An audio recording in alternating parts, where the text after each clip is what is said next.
So the leading experts from governments, development agencies, the private sector, civil society organizations are meeting in London this week to discuss debt in Africa. The African debt allegedly is growing at a fast rate, and they're worried maybe we might fail to pay back. Well, this is the Handshake. Paul, welcome to the show. Thank you. Paul Pusharis is here to help me understand this. Why are they having a summit on us? That's a good question. That's a very good place to start. They are wailing more than they bereaved. But I think it kind of makes sense on two fronts. One, that the countries that are meeting in London, or the agencies meeting in London, we owe them money, let's say, as a continent, Africa. Now China's come along and piled on some more debt. Oh, yes. So there's actually, I think, a real danger of some people not getting paid. So they're trying to see how they get paid before all hell breaks loose. Is that the fear? It's not about you Africans, poor Africans, that these guys. No. It's about, man, I have to make sure I'm paid. Are you? Well, China is the single largest, financial, most infrastructure in Africa. And that debt load has just been built up over the last like 10 years. 10 years, yeah. And it's not the only financial year. Absolutely. There are very many other. I don't think China is in London. Is it in London? I don't think. I don't think it is there, because it said these are other people who we owe money, who are concerned that at the rate at which China is building its debt, right, it's going to cause them stress. Well, they are saying that IMF is urging African countries to increase taxes so they can, get back their money. Yeah, of course. Look, it's just like normal life. If you go to a bank to borrow, the bank is now going to banks, when they lend to you, they lend to you on your income, which shows an ability to pay. They're not interested in your house or whatever collateral you put down, but can you pay out of the income you generate now, or potentially generate if that project comes through? So the way these guys, these donors or lenders gauge the capability of a country to pay is their revenues. How much tax are you collecting? Because it's from that we pay us our money. So the IMF, therefore, is then asking us to actually collect more tax, which is a correct thing to ask of anyone. And we're going to be in they're saying most countries are about 40% about to choke on debts. Yeah, so there's a measure of determining how badly off you're indebted to, and I think the ballpark figure they say is if you're 50% of GDP. Yeah. If your debt load is 50% of GDP, then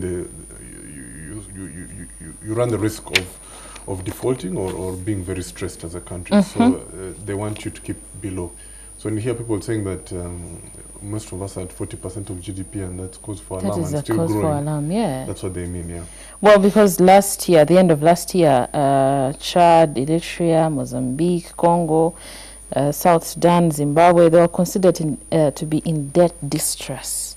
So that means they were past the 50%. Probably, yes, probably that. But we need to also put this in perspective.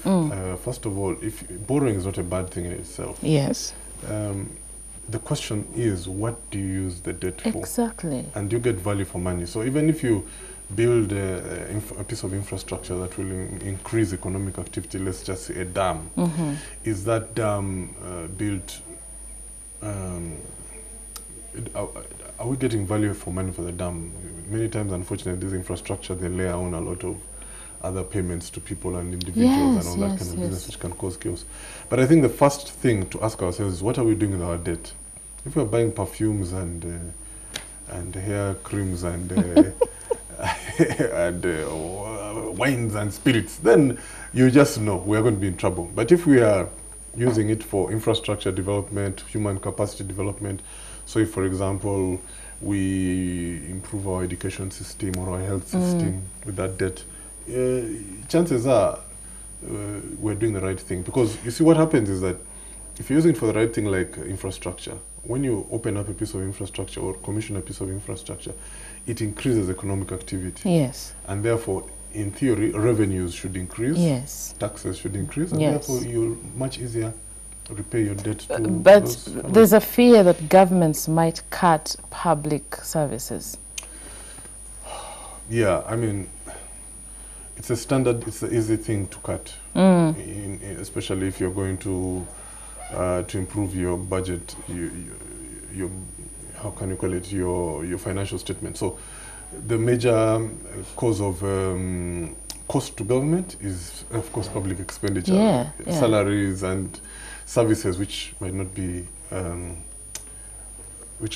challenge with that is that what constitutes public expenditure many times can be the very things that boost your economy. So, for example, if they say cut down on education, that's shooting yourself in the foot. Exactly. Because if you lower education, the productivity of your people is not going to increase, and therefore, you know, there'll be a problem.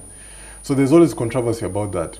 The lenders, of course, sorry, they say all sorts of things, but they really don't care. They just want to get paid. They won't If care. it means cutting your education health to the bone, they don't care, as long as they get paid. So let's not imagine they're sitting in London and feeling sorry for us. I hope African countries are not sitting and thinking perhaps they'll get their debts forgiven like they did a decade I hope they don't or so ago. I hope they don't. I hope we learn to, you know, pay back. We have to pay back. There should never be an instant that you're borrowing money in the hope that you will not pay back. Yeah, we have to pay back. Absolutely. Yeah. Thank you so much, Paul. Cool.